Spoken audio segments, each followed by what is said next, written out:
Hello, and welcome back to Fate's Wide Wheel. I'm your host, Sam Fain, and it's been a while. And part of that was planned, and part of that was not. I think last time we spoke, I had mentioned that it was going to take a little time to walk away from the cancellation of Quantum Leap and figure out what comes next, to dream it all up again, to borrow a phrase.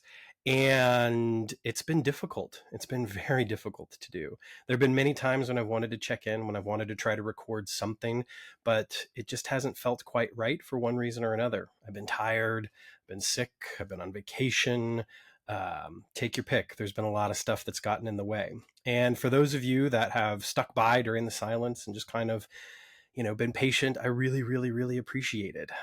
For those that have dropped off and, clicked that unsubscribe button or whatever, I completely understand.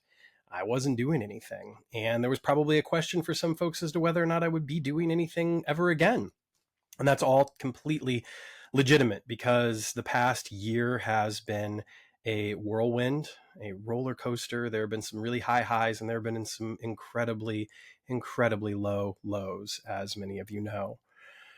Um, on the personal side of things, losing my dad last year was complicated. And I had recorded a podcast episode about that.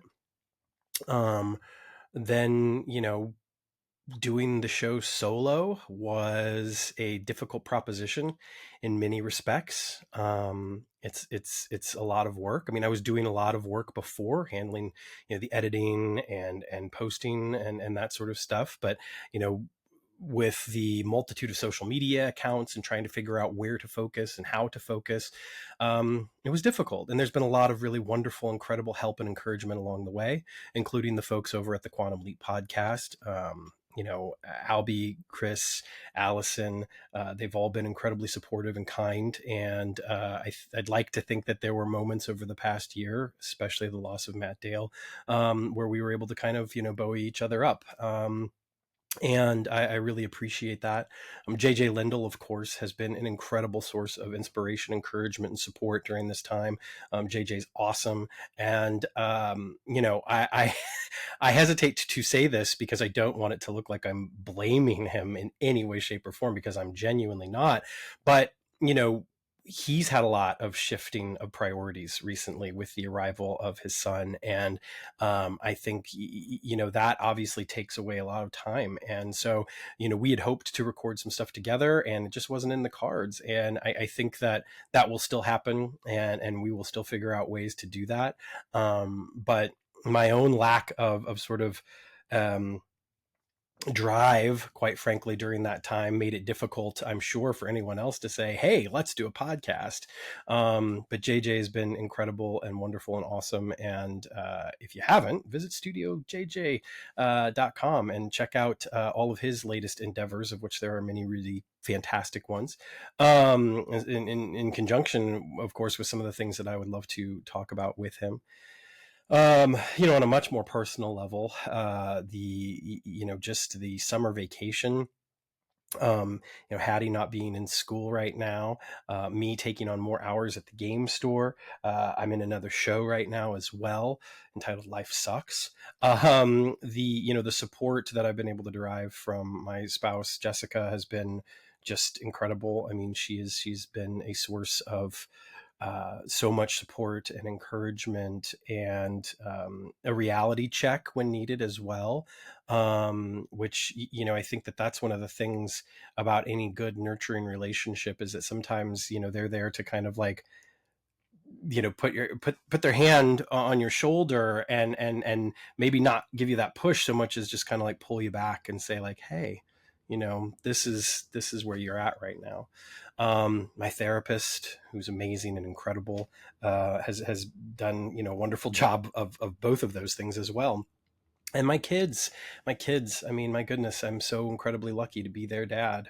And yes, it's funny. Someone reached out to me on Father's Day and wished me a happy day, and they were kind of like, "Oh, I hope it's okay to say that," because of course, for those of you that might not know, I am gender fluid, non-binary, and I've been using they them pronouns for about a year and a half now.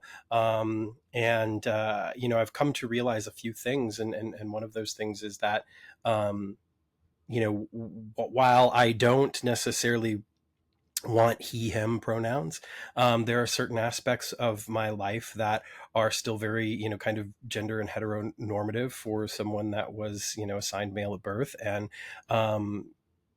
I'm a parent. And the chosen day for people who are AMAB is Father's Day. And so anyone, wishing that to me, I'm fine with. And I think it's, it reinforces the idea that, that gender identity is something incredibly personal, and everyone kind of gets to make up their mind about those sorts of things. So for me, it was a lovely gesture, and I really genuinely appreciated it, Stacy.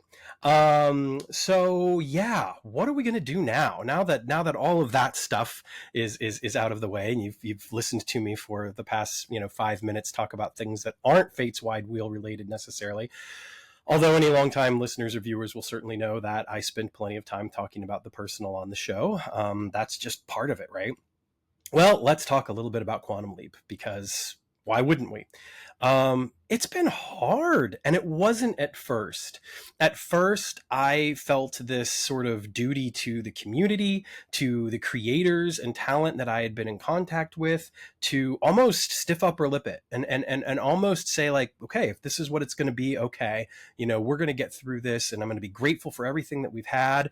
And if I find ways to support potential renewal efforts, I certainly will, although I don't see that happening. And I was I was being very kind of just hard-nosed and realistic about a lot of it.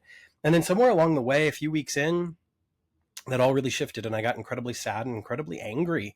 I didn't want to think about it. I didn't want to talk about it. And I was having a hard time, really reckoning with any sort of conversation about the show. And a lot of that, of course, had to do with the fact that I think we didn't know what was possible. Possibility and hope had been stripped away from us in so many fashions because of the way that NBC had handled it, because of the sort of the double speak, whether intentional or not. The idea that it seemed as though the network was incredibly supportive of the show and wanted to see the show continue, and then all of a sudden, not so much. And it felt like we waited until the last minute, and then there it was. And the fallout has been interesting, and I guess I wouldn't be the podcaster that I am. I wouldn't be hosting this podcast if I didn't address some of that. So I think it's worth doing. So let's start with the fact that a lot of the cast and crew, after the initial announcement and their kind of initial comments, has remained very silent about what happened. Understandably so, because as much as it might, suck and hurt and be a source of anger for folks like us, for them, this was their job. This was their livelihood. This was something they were incredibly passionate about. These were their friends, their family. And I think when that kind of gets swept out from under you, it makes it very easy to focus on the negative. And I'm not trying to put words in anyone's mouth or thoughts in anyone's head. I've been fortunate enough to have some conversations with some folks, but nothing too extensive. And it's really, really an awful thing to have to reckon with for a lot of people.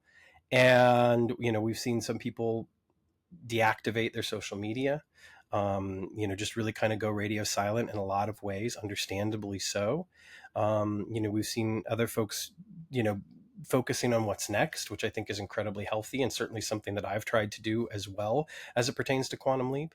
But I think ultimately my initial response was actually right in some ways, which is to be incredibly, incredibly grateful for the show that we had for as long as we had it, and to accept the fact that it is likely over as we knew it. And that's not to say that there might not be something else down the line. I don't know anything. I'm not trying to tease anything or anything like that. There's no rumblings of any sort of things in production, going into production, being written, etc. But that perhaps, the door is open for something in the future. Hopefully it won't be 30 years in the future. I won't be covering it at that point. Who knows? Maybe I will, and maybe you'll still be there too. But I think that we got a lovely ending, and I still stand by that. And because Scott did not want to participate, I think that we're not going to get an ending for Sam Beckett beyond what we had in Mirror Image, and I think that's okay. And I think that it sucks from a character's perspective, right? Like, Magic is still out there wanting to find Sam. Ben and Addison are out there trying to fight the good fight, and who knows, how Jen and Ian are supporting them, right? And what is going to happen in that future. And that's something that we can all make up in our heads. And the fan fiction can stream in at Al's place. Shout out to Brian, who's also incredible. And we can just see what happens next in our mind's eye, and trust that the creative folks involved would have given us an incredible season 3. So I'm sad that we don't get that, and it's been hard to deal with that. But I think I've grown closer and closer to acceptance, and I think in some ways doing this feels like a release of some of those feelings that were not so positive.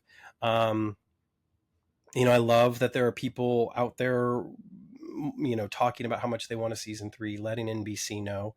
I don't know what will come of that, if anything. And I'm sorry if people expected me or some of the other folks to help lead that charge. I think it's been a little difficult to try to do that.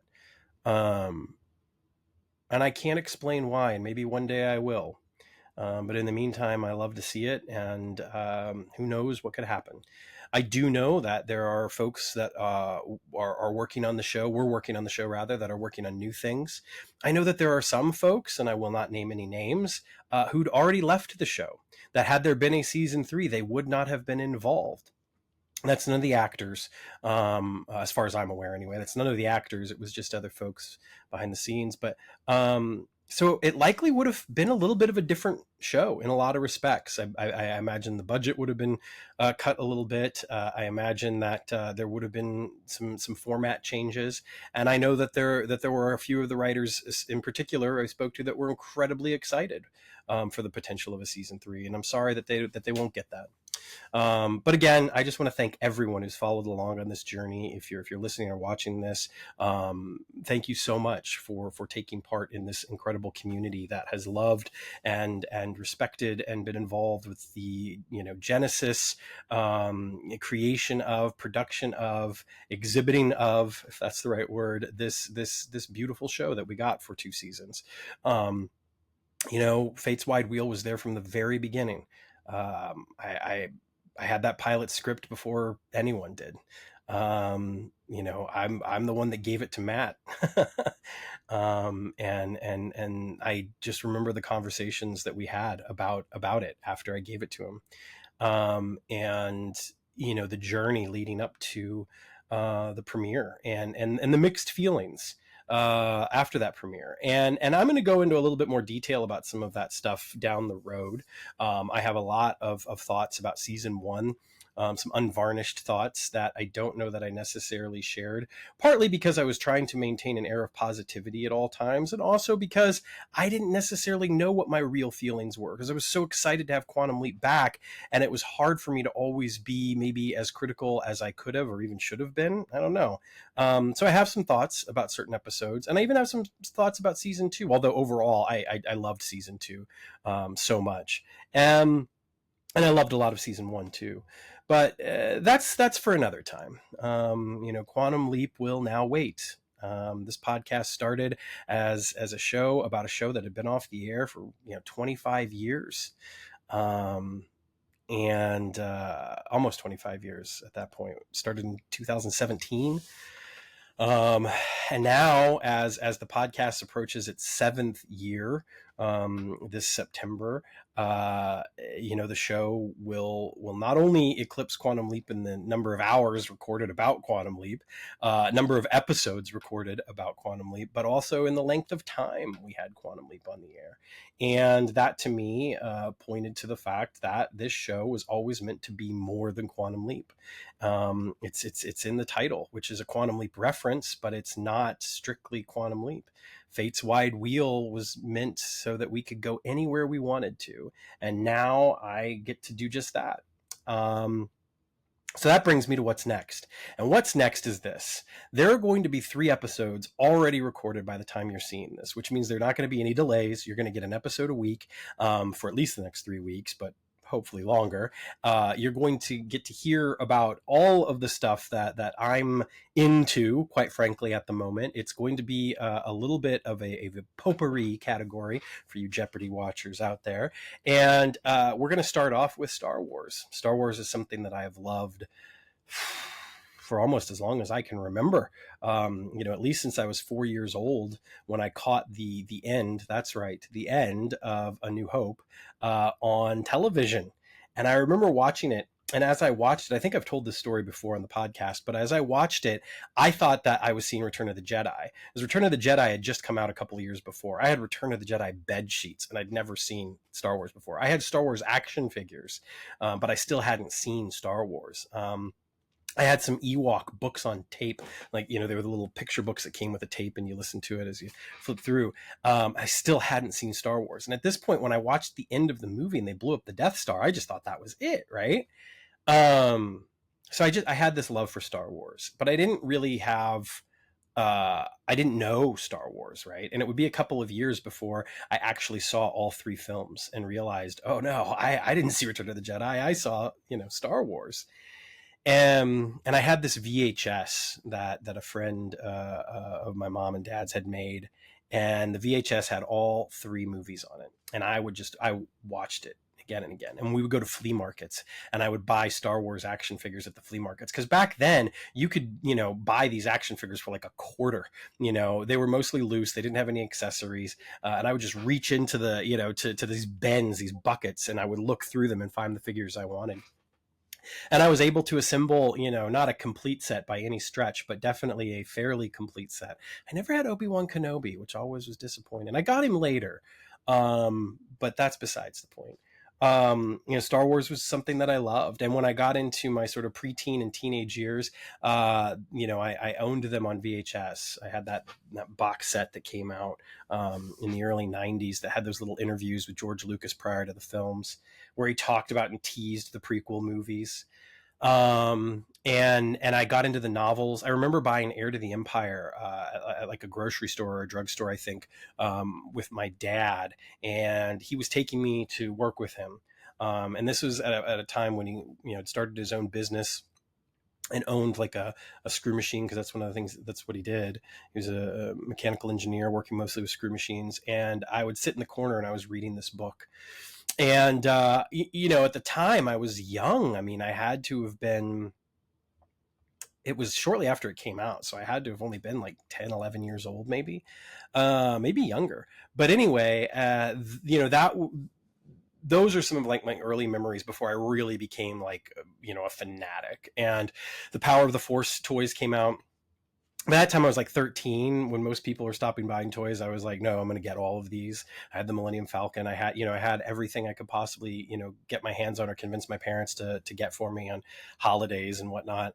And the movies and the novels. I had a friend of mine in high school. We would trade the novels back and forth, and we loved reading them. The Young Jedi Academy, novels were something that we really enjoyed too. And all the way through up until like 2000 or so. It just dominated my consciousness, and watching the movies, reading the books. And then Phantom Menace came out. I guess this would have been 99. And when Phantom Menace came out, I mean, again, it was that same feeling. And I remember going to the movies, and I actually read the novelization before I saw the movie. Going to the store, buying all the action figures. My grandfather took me out and spoiled me with all these action figures, and just being completely into that. And then, I maintained my love for Star Wars in many ways, right? I had an original Death Star playset, an original Millennium Falcon in the box. Now, they had been taken out of the box, they had been played with, but they had the boxes with them that my dad had found at a comic book store and purchased for a sum that, looking back, would seem like a pittance compared to what they would fetch today. And having them, kind of as pieces, conversation pieces in my apartment during college. And of course, I went and saw the films. I remember seeing Revenge of the Sith in the theaters and being very emotional about it because I thought that was it, right? Now, of course, flash forward nearly 20 years later and look at where we are now. It's just always been something that I've loved a great deal. And I've not had the opportunity on the podcast to talk about it maybe quite as much as I would have liked.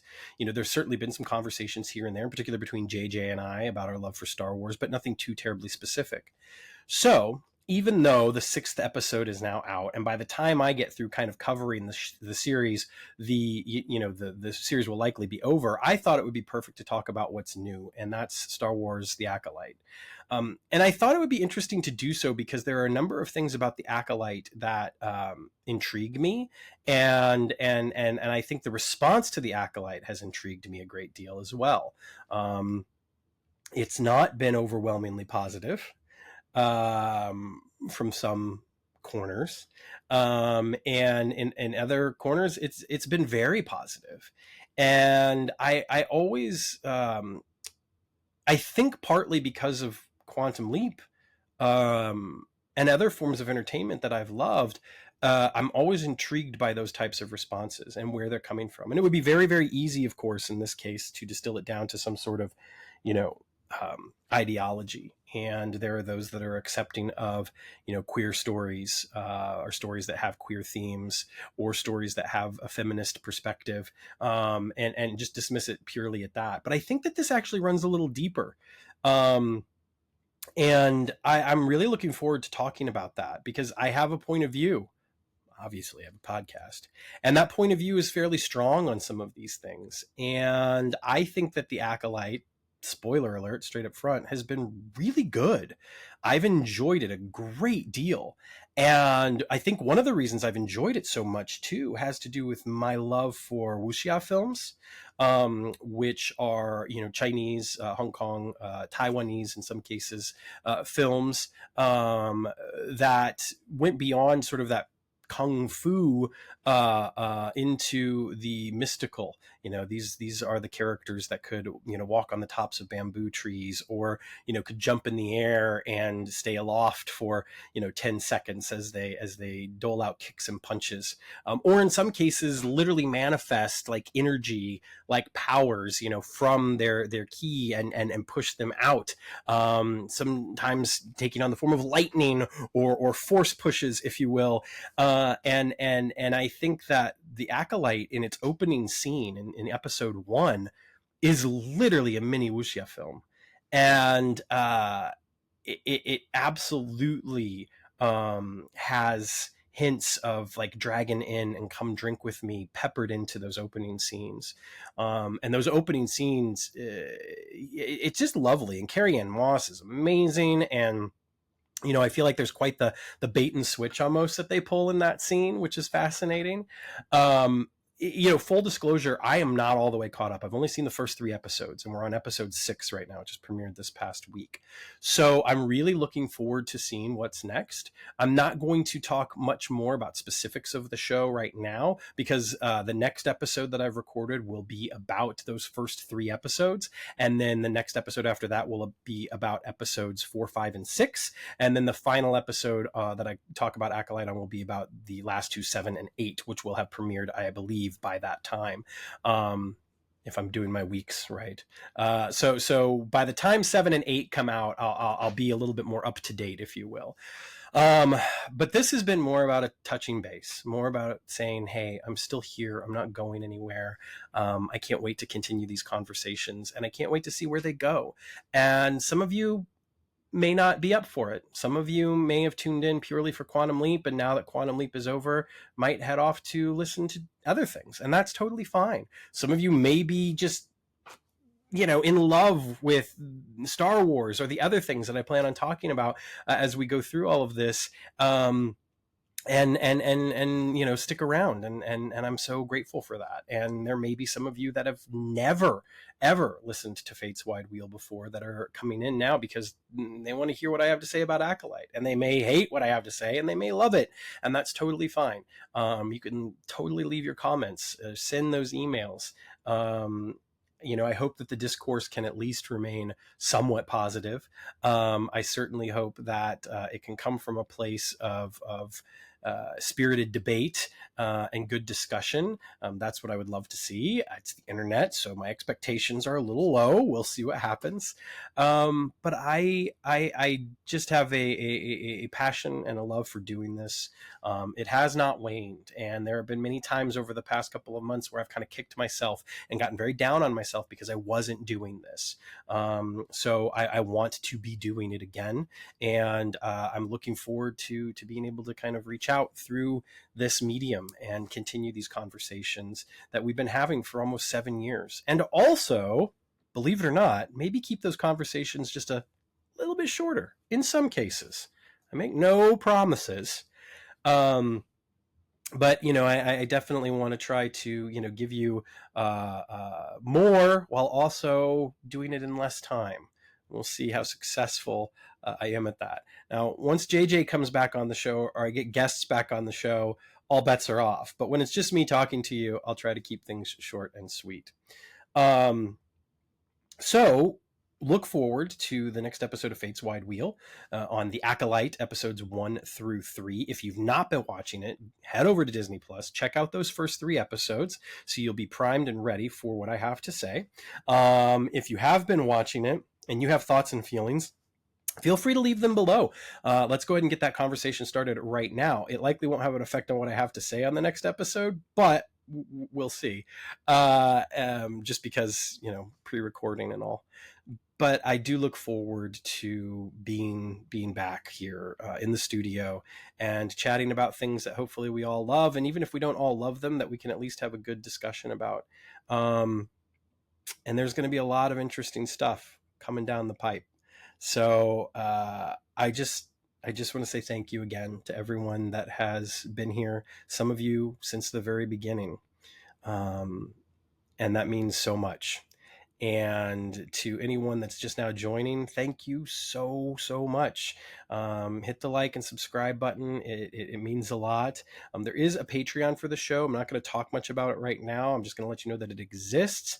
I actually may hit the pause button on that because there have been folks that have been standing by, and I just want to work up more material before, any of them give any more of their money, which is incredibly kind and wonderful of you, but also in order to just build some stuff back up and generate that interest and get new patrons back in. There will be some Patreon exclusive content going forward. I don't know exactly what that's going to look like. The stuff that's there right now will remain behind that paywall for now, but likely those poster creation videos with JJ will actually come out from behind that paywall in the very near future, so you'll be able to see some of those videos. But if you want to see those right away or anytime over the next couple of months, head over to the Patreon and you can do that. That's about it for me. I don't have much more to say right now. Again, gratitude all around. Thank you so very much for anyone that's listened, for anyone that's given their time or their resources in any way. Thank you. Of course, I will always say that, one of the things that's been incredible about this community and Quantum Leap in general is the desire to help, to right wrongs. And if you're looking to do any of those things, I will always point you towards the Trevor Project, which I believe does incredibly wonderful, necessary work. And right now, I feel like it might be a little more necessary than usual. I would also, of course, point you to Doctors Without Borders. They do absolutely essential work in the most horrific of circumstances. And I will also give a shout out to the ACLU, which I have a feeling is going to really need our assistance, and we will be better for it in the work that they are primed to do coming up very soon. So let's all try to, be as positive as we can. Let's all try to put love out into the world, to lead with love, as difficult as it may be. And let's just remember that Sam and Ben, cut off from home, from family, from friends, with the exception maybe of one person, they struggled always to put right what went wrong. And if that's something that we can just strive for, um, then we can make that same hero's journey that we saw Addison make over 2 seasons. And she is now one of those heroes righting wrongs. So let's just try to follow their example. Take care of yourselves. Take care of one another. Stay safe out there. And remember to always, always leap responsibly.